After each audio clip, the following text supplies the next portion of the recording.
or permission from an emancipated child.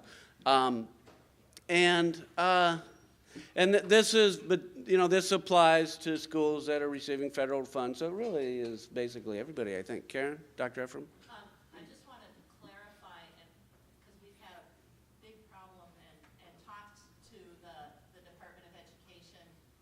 It only applies to federal programs that are education programs. Unfortunately, a lot of the screening programs that we're dealing with come from the Department of Health and Human Services on the federal level. So they use this loophole all the time to ignore PPRA.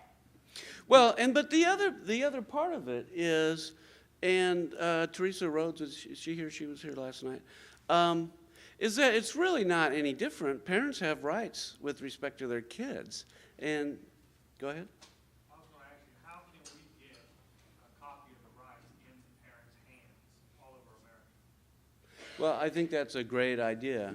I don't know. I mean, there are lots of public education things that I think we need to do. And so I think Dr. Ephraim's EdWatch group that she's working with is one, and I think they're trying to do that. It's not easy because you get, there's just so much money involved in these things, and the drug companies really, have money basically in every locale. They have people, and they're working the local situation. It's really unbelievable. But obviously, we need to do that. But basically, parents have the right to what's supposed to be done with their kids. And so, do they have the same right without the PPRA and non-educational programs? And I think the answer to that is probably mostly yes, but they don't know it and they don't exercise it. One of the things that they did was they tried to get around this by using what they call passive consent. Do people remember that? Where they would send home a notice that says, unless you send back an objection, we're going to assume that you consented. Well, that's completely bogus. That's not written consent. And that was actually a formal program of teen screening or whatever the kid screening thing is. But I believe that they formally backed off, and I also believe that not everybody's gotten the word. So, but I think the key thing, do I have it here? It's really in my next slide, is that what this stuff, the drugging, especially the drugging of kids against parents' wishes, really happens to less advantaged parents or even poor families that don't have the wherewithal, don't have the social standing to be able to stand up for their kids. And so those of you who heard Teresa Rhodes last night, that it was bad enough that her daughter got labeled, but thank God that she wasn't, drugged as a result, and which could have been the result. And I think that's the way that it goes, is that people that really have social standing and the wherewithal are able to resist this. Okay. I didn't think I'd have half an hour, but it looks like I'm doing okay. I want to get to a couple other things. One is that the Individuals with Developmental Disabilities Education Act prohibits, Dr. Ephraim mentioned this, giving stimulants to kids or making it a condition.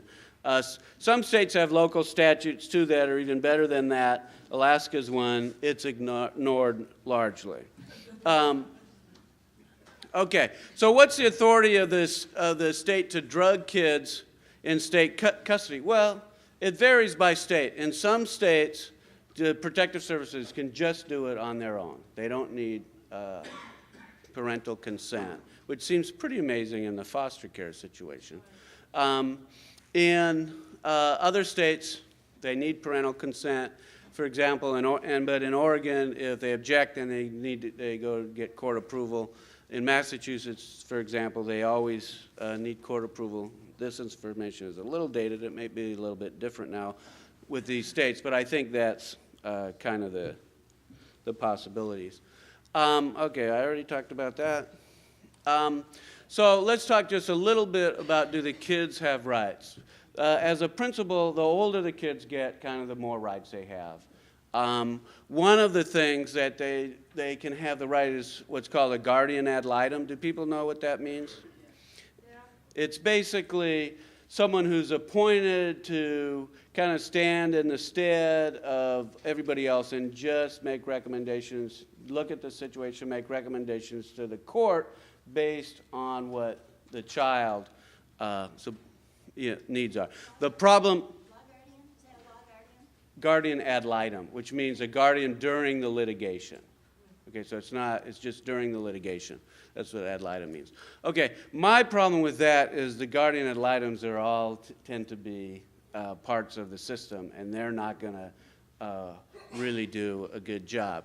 Now, in some situations, the kids actually have the right to have attorneys appointed for them, which is much better.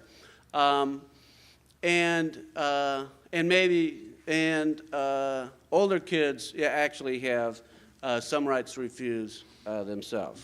Okay. So just this is a question, is off-label prescribing of neuroleptic for kids in state custody legal? I mean, should it be legal for the state to be able to give, I mean, really massive amounts of kids drugs that haven't been approved?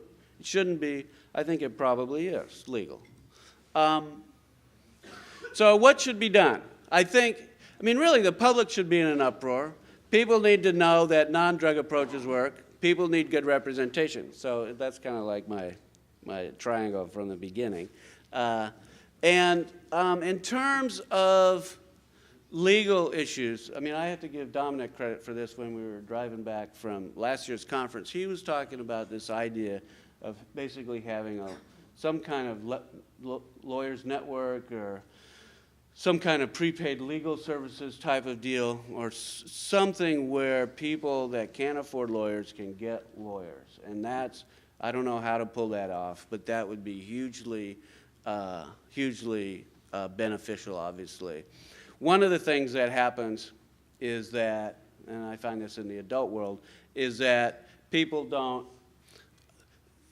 get cases presented on their behalf. And one of the things that I've just recently tried to do, or done, is filed affidavits, which is sworn testimony in the cases saying, that put on our side. I had Robert Whitaker file this terrific affidavit in a case.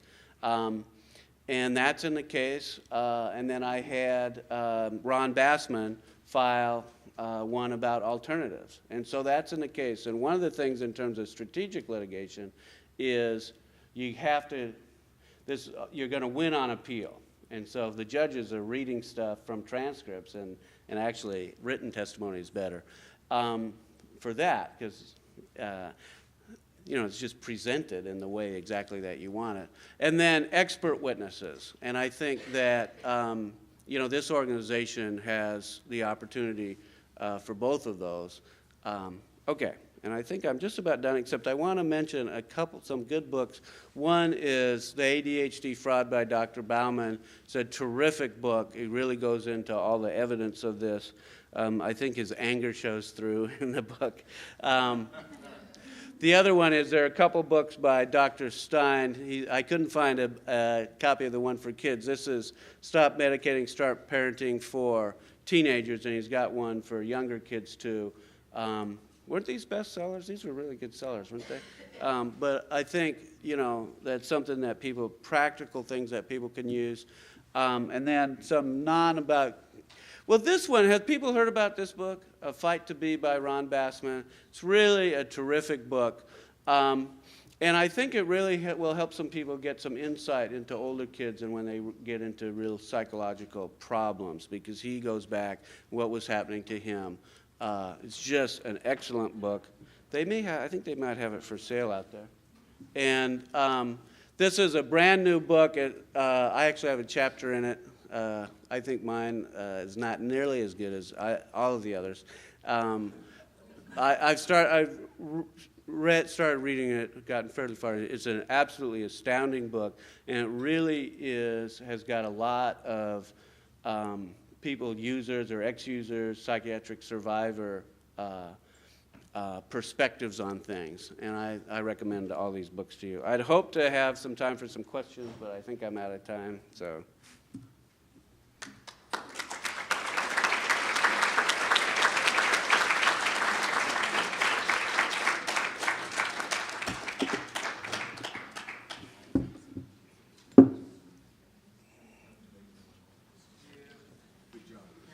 Ladies and gentlemen, you've just heard one of the most courageous people on the face of this planet.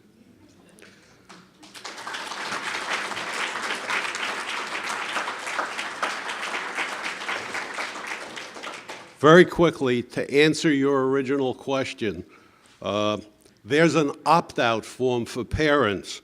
I believe it's printed on psychrights.org, on icspp.org, and on EdWatch. I think they're .org also. It's an opt-out form for parents to sign, to fill in, sign, and send to your school with copies to your lawyer and everyone else under the sun prior to anything. And at that point, I would suspect you'd have a very nice lawsuit if they fouled up and did any kind of testing without your permission. We don't have time for questions, I'm sorry. Good afternoon. Unlike a lot of the other speakers who are trying to fit 2 hours into 20 minutes, I'm actually going to try to take 5 minutes and expand it into about 15, 20 minutes. So before I get into the study, which is it's a very basic and straightforward study, I just want to give a little bit of background. My early career, I spent in various settings: foster care, group homes, psych hospitals, with my bachelor's degree. And while I was in the group homes, I actually took some training so that I could actually hand out the medications to the kids that I was working with. And so during those 5 years before I went back to graduate school, I really had a lot of experience working with kids, but also seeing the medication side of it. And having some conversations with a psychiatrist and challenging some of the practices, I decided I was going to go back to school and maybe figure out a better way to work with these kids. And it was actually during graduate school, my first year, when I went to a NASP conference in Anaheim, California, that I saw Michael Valentine present, which really hit home to me about the kinds of things that was being propagated, on professionals across the country. And then later in graduate school was when I first discovered Peter Bregan's work and talking back to Ritalin, and actually went to one of the first conferences in New York City.